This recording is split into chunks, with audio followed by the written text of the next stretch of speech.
اعوذ باللہ من الشیطان الرجیم بسم اللہ الرحمن الرحیم الحمد للہ رب العالمین وصلی اللہ علی سیدنا محمد وآلہ الطیبین الطاہرین اللہم صلی علی محمد وآل محمد۔ تو ہماری بحث وہ نجاسات کے بارے میں ہو رہی ہے۔ تو چند ایک نجاسات کے تفصیلی احکام پچھلے درس میں بیان ہوئے۔ آج جو ہے وہ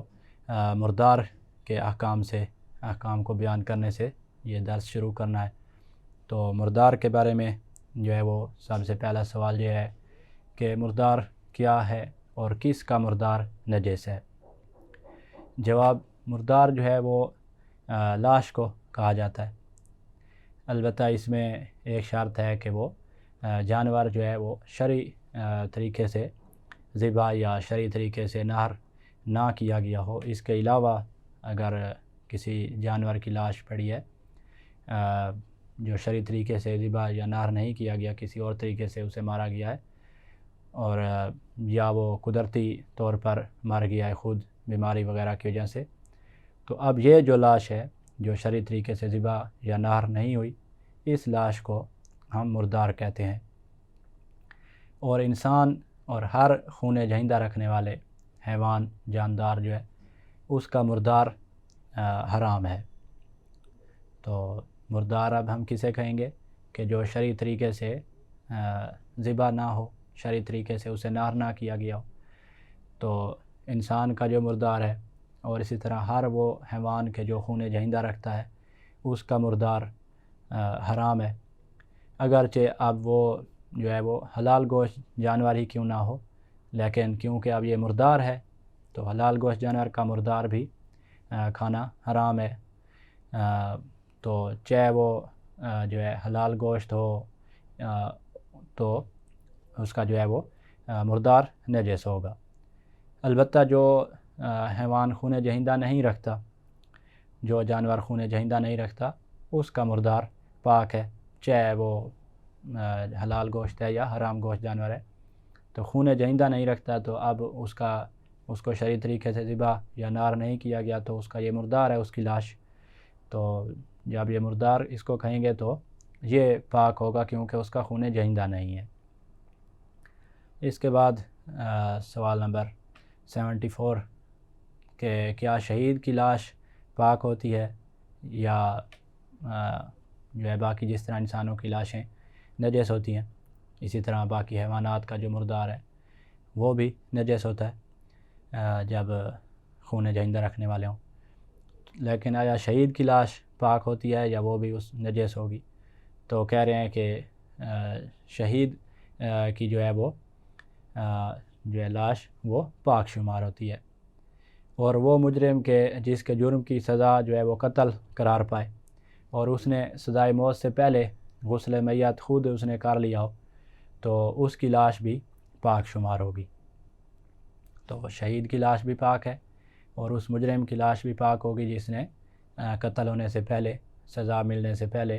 خود جو ہے وہ غسل میت کر لیا تھا، تو ان دونوں کی لاش پاک ہے۔ سوال نمبر 75 سوال میں کہہ رہے ہیں کہ زندہ جاندار سے جدا ہونے والے اعضاء کا کیا حکم ہے؟ انسان کا ہاتھ کٹ گیا، کسی جانور کا جو ہے وہ پیر وغیرہ کوئی جز جو ہے کوئی عضو اس کا کٹ گیا، تو اب اس کٹے ہوئے عضو کا کیا حکم ہوگا؟ تو کہہ رہے ہیں کہ وہ اعضاء جو ہیں مردار کے حکم میں آئیں گے۔ تو جس طرح مردار نجس ہوتا ہے، وہ حرام ہوتا ہے، اسی طرح یہ اعضاء بھی نجس اور حرام ہوں گے۔ تو مثلا انسان کی انگلی وغیرہ ہے، کسی اور جانور کی کوئی عضو ہے جو کٹ گیا ہے تو اب وہ نجس شمار ہوں گے۔ چاہے یہ کٹا مثلا انسان کی انگلی جو ہے وہ آپریشن وغیرہ کے ذریعے سے کٹی ہے یا کسی اور طریقے سے کٹ گئی، تو جیسے بھی جدا ہوگی انگلی تو وہ نجس شمار ہوگی، وہ مردار والا اس کا سارے اس پر احکام لاگو ہوں گے۔ البتہ جو چھوٹے کچھ اعضاء ہیں مثلا جیسے ہونٹ یا ہاتھوں سے جو جدا ہونے والی باریک کھال ہے، تو یہ جو ہیں یہ نجس شمار نہیں ہوتے، ان پر مردار والا حکم لاگو نہیں ہوتا، یہ پاک ہوں گے۔ تو باقی جو اعضاء ہوں گے ان کے علاوہ وہ ان پر مردار کے احکام لاگو ہوں گے۔ اس کے بعد سوال نمبر 76 میں کہہ رہے ہیں کہ مردار کے وہ اجزاء کہ جن میں جان نہیں ہوتی ان کا کیا حکم ہوتا ہے۔ مردار کے وہ اعضاء کہ جن میں جان نہیں ہوتی تو ان کا کیا حکم ہے؟ تو جواب میں کہہ رہے ہیں کہ اگر نجس العین کا مردار ہے، مثلا جیسے کتا ہو گیا، سور، کافر، نجس العین ابھی ہم نے پچھلے درس میں بیان کیا کہ 10 چیزیں نجس العین ہوتی ہیں، 10 چیزیں نجاسات ہیں، ان 10 میں سے کتا، سور اور کافر بھی ان کا شمار کیا گیا ہے۔ تو اگر کتے کا جو ہے کوئی جز ہے کہ جس میں جان نہیں ہوتی، مثلا بال ہو گئے، یا سور کا کوئی جز ہے جس میں جان نہیں ہوتی، یا کافر کا کوئی جز ہے جس میں جان نہیں ہوتی، تو چاہے جان ہے نہیں ہے، ان کے تمام اجزاء نجس ہوں گے۔ لیکن اگر نجس العین کا مردار مثلا نہیں ہے، تو چاہے حرام گوشت جانور کا مردار ہو، تب بھی اس کے وہ اجزاء کے جن میں جان نہیں ہوتی وہ پاک ہوتے ہیں، جیسے بال، اون، اسی طرح ہڈی وغیرہ، چونچ، ناخن، پر ہو گئے، تو اسی طرح جو ہے وہ دانت وغیرہ، تو یہ جو ہے سارے پاک شمار ہوں گے۔ تو چاہے یہ اب مردار کے اعضاء ہیں کہ جن میں جان نہیں ہوتی، یا زندہ جانور کے جو ہے ہم نے اس سے اون وغیرہ اتاری ہے تو اس میں جان نہیں ہے، تو یہ پاک شمار ہوں گے۔ تو نجس العین کا جو بھی عضو ہے، جو بھی جز ہے، وہ نجس ہی ہوگا۔ لیکن نجس العین کے علاوہ جو جانور ہیں ان کے وہ اعضاء کے جن میں جان نہیں ہوتی وہ پاک شمار ہوں گے۔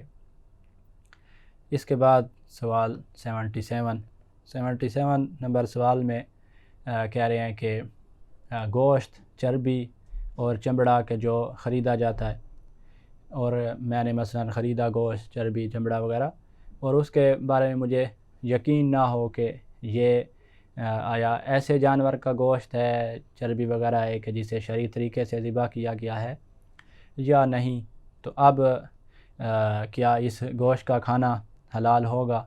اور آیا یہ گوشت پاک ہوگا یا نجس ہوگا،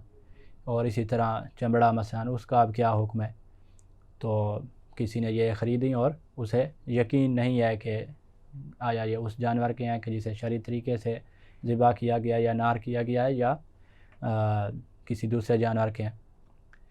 تو اس کا جواب دینے میں کہہ رہے ہیں کہ یہاں پر ہمارے پاس 5 صورتیں ہیں، اور ان ساری صورتوں کو بیان کر رہے ہیں، اور ان کے ساتھ ان صورتوں کے احکام کو ترتیب کے ساتھ بیان کریں گے۔ تو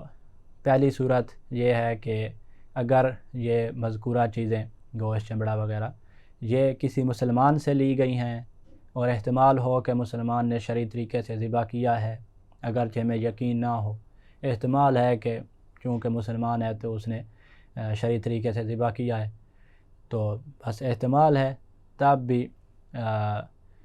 جو ہے وہ، اور دوسرا یہ بھی، ایک تو یہ احتمال ہے کہ اس نے شرعی طریقے سے ذبح کیا ہوگا، اور دوسرے یہ بھی ہم دیکھیں گے کہ وہ مسلمان اس میں ایسا تصرف کر رہا ہے کہ جو شرعی طریقہ سے ذبح ہونے والے جانور کے ساتھ کیا جاتا ہے، مثلا اسے جو ہے وہ بیچ رہا ہے، یا اسے وہ خود کھا رہا ہے پکا کے، تو اس صورت میں یہ جو ہے وہ گوشت مثلا یا جو چمڑا وغیرہ وہ بیچ رہا ہے، یہ پاک ہوں گے، اور گوشت جو ہے وہ حلال بھی ہوگا۔ تو ایک تو یہ ہے کہ مسلمان سے ہم لے رہے ہوں، اور دوسرا احتمال ہو کہ مسلمان نے شرعی طریقے سے ذبح کیا ہوگا، اور ساتھ ساتھ وہ ایسے تصرفات کر رہا ہے اس کے ساتھ کہ جو شرعی طریقے سے ذبح ہونے کے ساتھ سازگار ہوں، تو اس صورت میں جو ہے وہ ہم یہی یقین حاصل کر لیں گے کہ یہ پاک بھی ہے اور گوشت جو ہے وہ حلال بھی ہے۔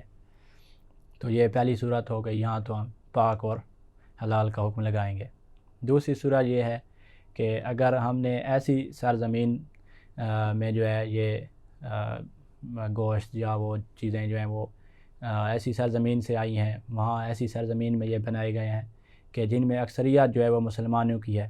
جیسے عرب ممالک ہیں، پاکستان وغیرہ، تو اس کے شرعی طریقہ سے ذبح کرنے کا احتمال بھی ہو۔ ایک تو یہ ایسے ملک سے آیا ہے گوشت وغیرہ مثلا کہ جہاں اکثریت مسلمانوں کی ہے، اور دوسرا میں احتمال بھی ہے کہ وہاں پہ جو ہے اس کو شرعی طریقے سے جانور کو ذبح کیا گیا ہوگا۔ تو یہ جو اب تمام چیزیں آ رہی ہیں وہ پھر پاک بھی ہوں گی اور گوشت حلال بھی ہوگا۔ تو یہ دوسری صورت ہو گئی اور اس کا حکم بیان ہو گیا۔ اس کے بعد جو ہے وہ تیسری صورت بیان کر رہے ہیں اور اس کا حکم۔ تو تیسری صورت یہ ہے کہ یہ مذکورہ چیزیں مسلمانوں کے بازار سے لی گئی ہوں۔ مسلمانوں کا بازار ہے اور وہاں پہ مثلا گوشت بک رہا ہے، اور جس دکاندار سے لی جا رہی ہیں اس کا غیر مسلم ہونا بھی معلوم نہ ہو۔ مسلمانوں کا بازار ہے اور میں جس دکاندار سے لے رہا ہوں اس کا مجھے یقین نہیں ہے کہ یہ کافر ہوگا، ہو سکتا ہے کافر ہو، تو یقین نہیں ہے کہ کافر ہے، تو اگر احتمال ہو کہ انہوں نے شرعی طریقہ سے ذبح کیا ہوگا تو یہ گوشت بھی حلال بھی ہوگا اور پاک بھی ہوگا، اور اسی طرح کھال وغیرہ بھی پاک ہوں گی۔ تو مسلمانوں کے بازار سے میں لے رہا ہوں اور مجھے یہ یقین نہیں ہے کہ جس سے لے رہا ہوں وہ کافر ہے، اور ساتھ یہ احتمال بھی ہے کہ شرعی طریقے سے اس جانور کو ذبح کیا گیا ہوگا تو یہ گوشت حلال اور پاک ہوگا، اسی طرح کھال وغیرہ بھی پاک ہوں گی۔ اس کے بعد ایک نکتہ بیان کر رہے ہیں، کہہ رہے ہیں کہ ان تینوں صورتیں، جو 3 صورتیں مکمل ہو چکی ہیں اور ان کے احکام، تینوں صورتوں میں اگر پہلے وہ چیز کافر سے مسلمان کے پاس آئی ہے،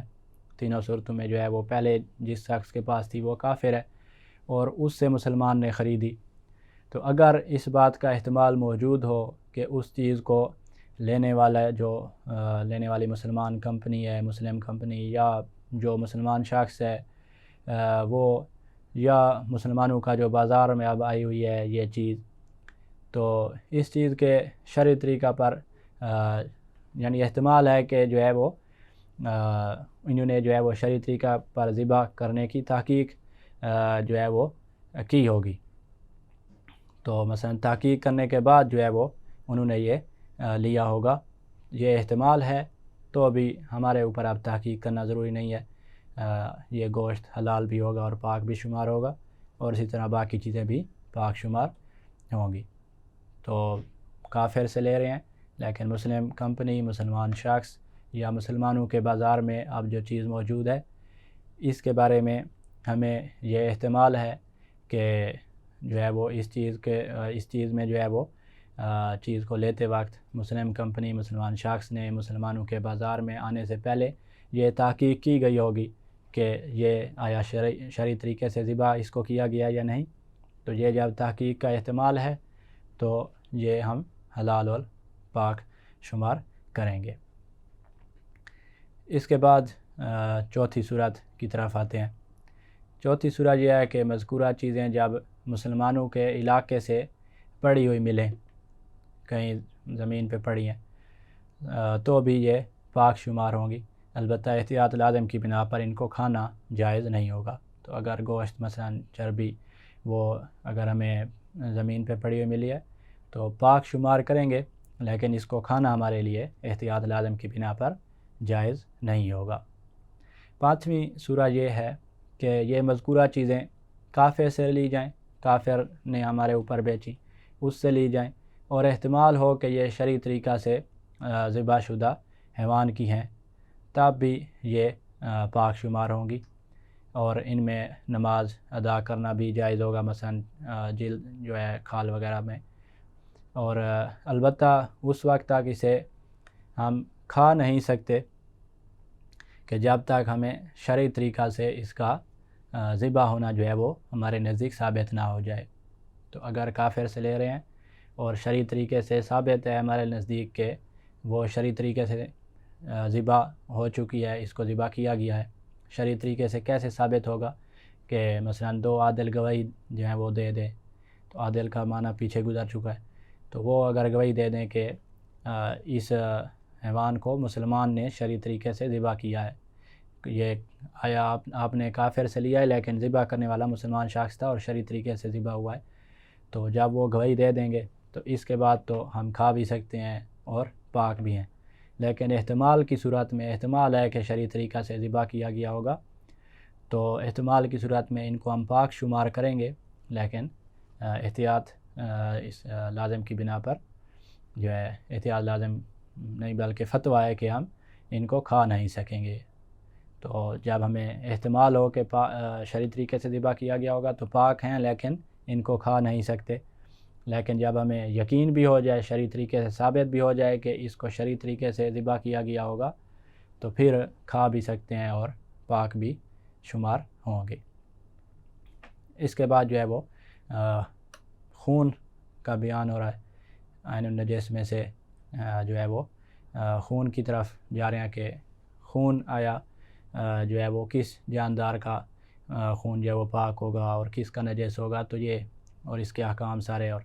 یہ بیان کر رہے ہیں۔ تو 78 نمبر مسئلہ میں کہہ رہے ہیں کہ کس جاندار کا خون پاک اور کس کا نجس شمار ہوتا ہے، تو اس کا جواب یہ ہے کہ خون جہندہ رکھنے والے جاندار کا خون نجس ہے، جبکہ ایسے جاندار کہ جن کا خون جہندہ نہیں ہے جیسے مچھلی وغیرہ، تو وہ جو ہے اس کا خون پاک ہوگا، تو مچھلی کا خون پاک شمار ہوگا۔ لیکن جو جاندار خون جہندہ رکھتا ہے، چاہے حلال گوشت جانور ہے یا حرام گوشت جانور، تو اس کا خون نجس ہوگا۔ اس کے بعد 79 مسئلہ میں کہہ رہے ہیں کہ انسان اپنے کپڑوں پر خون اگر دیکھے اور معلوم نہ ہو کہ خون یہ جو ہے میرے کپڑوں پہ خون لگا ہوا ہے یہ خون جہندہ رکھنے والے حیوان کا خون ہے یا کسی دوسرے حیوان کا خون ہے جس کا خون جہندہ نہیں ہے، تو اب اس کا کیا حکم ہوگا؟ کسی شخص نے اپنے کپڑے پہ دیکھا کہ خون کی چھینٹیں لگی ہوئی ہیں، لیکن اس کو اب پتہ نہیں ہے کہ یہ مچھلی کا خون ہے یا مثلا گائے کا خون ہے، تو اب کیا حکم ہوگا؟ تو کہہ رہے ہیں کہ وہ اپنے کپڑوں کو پاک شمار کرے گا، کیونکہ اسے یقین نہیں ہے کہ یہ خون جو میرے کپڑوں پہ لگا ہوا ہے یہ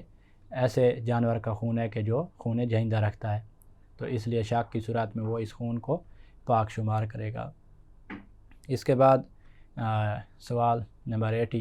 80 سوال میں کہہ رہے ہیں کہ کس صورت میں خون جہندہ رکھنے والے حیوان کا خون پاک ہوتا ہے؟ ہم نے بیان کیا کہ خون جہندہ رکھنے والے حیوان کا خون نجس ہوتا ہے، تو آیا کوئی ایسی صورت بھی ہے کہ جس میں اس کا خون پاک ہو؟ تو جواب دے رہے ہیں کہ وہ خون جو شرعی طریقہ سے ذبح کرنے یا نہر کرنے کے بعد معمول کے مطابق جب خون نکل جائے، معمول کے مطابق جو خون نکلا ہے شرعی طریقہ سے ہم جب ذبح کر رہے تھے یا نہر کر رہے تھے کسی جانور کو، اور معمول کے مطابق جتنا خون ذبح کرنے اور نہر کرنے سے جسم سے نکلتا ہے، یہ جب خون نکل جائے اس کے بعد جو خون حیوان کے جسم میں باقی رہ جاتا ہے اس خون کو پاک شمار کیا جاتا ہے۔ تو اب اگرچہ یہ خون اب ایسے حیوان کا ہے کہ جو خون جہندہ رکھتا ہے، لیکن چونکہ وہ خون جو ذبح کرتے وقت جتنا خون نکلتا ہے یا نہر کرتے وقت وہ سارا کا سارا خون اس کے جسم سے نکل چکا ہے، تو اب جو باقی بچ جاتا ہے وہی بچا ہوا ہے تو وہ خون پاک شمار ہوگا۔ اور احتیاط لازم کی بنا پر یہ حکم جو ہے وہ حلال گوشت جانوروں کے ساتھ ہمیں مخصوص کرنا چاہیے، یعنی کہہ رہے ہیں کہ احتیاط لازم کی بنا پر اگر حلال گوشت جانور ہے اور اس کا اتنا خون نکل گیا کہ جو ذبح کرنے سے نکلتا ہے، تو جو اب جسم میں باقی خون بچا ہوا ہے وہ حلال گوشت جانور کا جو خون ہے وہ احتیاط لازم کی بنا پر پاک ہے۔ اس کے علاوہ جو ہے اس میں پھر ہمیں اگر اس کو ہم نے پاک شمار کرنا ہے یا نجس شمار کرنا ہے تو اس کے لیے ہمیں ان کے جو بعد والا مجتہد ہے ان کی طرف جانا پڑے گا۔ اگر وہ پاک کہتے ہیں تو پاک ہوگا، اور اگر نجس کہتے ہیں تو نجس ہوگا، اور اگر وہ بھی احتیاط لازم لگاتے ہیں تو پھر تیسرے مجتہد کی طرف، جس طرح کہ پہلے بیان کیا کہ احتیاط لازم جب مجتہد لگائے تو ہمارا کیا وظیفہ ہوتا ہے اسی کے مطابق عمل کریں گے۔ اس کے بعد سوال نمبر 81 سوال میں کہہ رہے ہیں کہ چوٹ سے جو بہنے والا پیلے رنگ کے جو مادے ہیں اس کے بارے میں مثلا شک ہو جائے کہ یہ خون ہے یا کچھ اور، تو اس کا کیا حکم ہوگا؟ چوٹ سے جو خون بہ رہا ہے تو وہ تو یقیناً یقین ہے ہمیں کہ خون ہے تو وہ تو نجس ہے۔ جو پیلے رنگ کا مادہ بہہ رہا ہے اور ہمیں شک ہے کہ آیا یہ خون ہے یا کچھ اور ہے، تو اس کا کیا حکم ہوگا؟ تو کہہ رہے ہیں اس کو ہم پاک شمار کریں گے اور یہ نجس نہیں ہوگا۔ اس کے بعد جو ہے وہ سوال نمبر 82 سوال میں کہہ رہے ہیں کہ جانور کا دودھ دھوتے وقت جو خون ظاہر ہوتا ہے اس کا کیا حکم ہے؟ تو کہہ رہے ہیں کہ وہ خون جو ہے وہ خود بھی نجس ہے اور دودھ کو بھی نجس کر دیتا ہے۔ تو اگر خون جانور کا مثلا نکلا ہے دودھ کے ساتھ تو خون خود بھی نجس ہوگا، اور جو دودھ میں اب چلا گیا ہے خون تو وہ دودھ بھی نجس شمار ہوگا۔ اس کے بعد جو ہے وہ کتا اور سور کے احکام بیان کر رہے ہیں، تو وہ انشاءاللہ اگلے درس میں ہم بیان کریں گے۔